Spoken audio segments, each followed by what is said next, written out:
कभी सोचा है आपने भगवान अपने भक्त के लिए बीमार भी हो सकते हैं।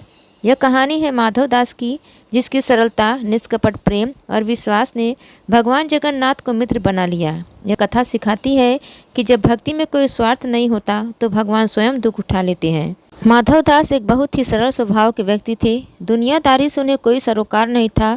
एक साधारण परिवार में जन्मे माधव दास के परिवार के सदस्य धीरे धीरे उनका साथ छोड़ते गए।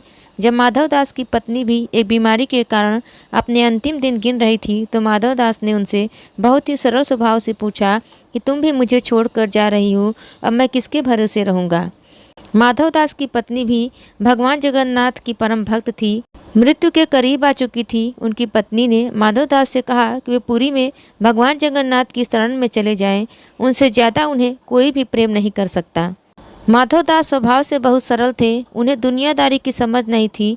छल कपट से दूर माधव दास बहुत ही सरल भाव से मंदिर के सामने लगे एक पेड़ की छांव के नीचे बैठ गए। जब मंदिर के पुजारी माधव दास को प्रसाद देने आए तो माधव दास ने प्रसाद लेने से इनकार कर दिया। उन्होंने कहा कि वे अपने प्रभु भगवान जगन्नाथ के हाथों से ही प्रसाद ग्रहण करेंगे।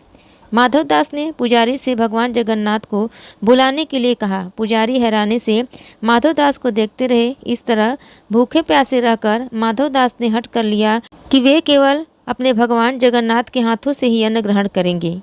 माधव दास जी की सरलता देखकर भगवान जगन्नाथ का मन पिघल गया और वे रूप बदलकर माधव दास के पास अन्न लेकर पहुँचे। लेकिन माधव दास ने अन्न ग्रहण करने से मना कर दिया। माधव दास ने कहा कि उन्हें इस संसार से सबसे ज़्यादा विश्वास भगवान जगन्नाथ पर है। वे केवल उनके हाथ से ही अन्न ग्रहण करेंगे। यदि भगवान जगन्नाथ अभी तक उनसे मिलने नहीं आए तो साफ है कि वे माधव दास को अपना मित्र नहीं बनाना चाहते। माधव दास जी ने रूप बदलकर आए भगवान जगन्नाथ को गले लगाकर रोते हुए पूछा कि तुम बताओ मित्र, जगन्नाथ जी उनके प्रेम को क्यों नहीं समझ पा रहे हैं। इतना सुनकर भगवान जगन्नाथ जी भावुक उठे और उन्होंने माधव दास को अपने वास्तविक रूप में दर्शन देकर अन्न ग्रहण किया। माधव दास कई वर्षों तक पुरी में रहकर भगवान जगन्नाथ जी की भक्ति करते रहे और हर रोज उनके दर्शन करते। दोनों मित्र बन गए।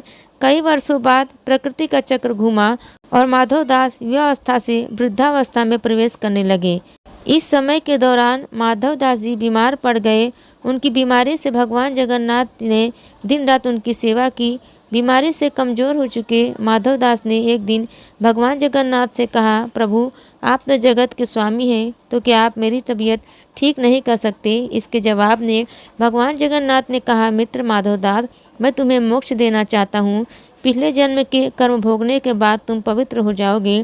अभी तुम्हारी बीमारी के बस 15 दिन बचे हैं।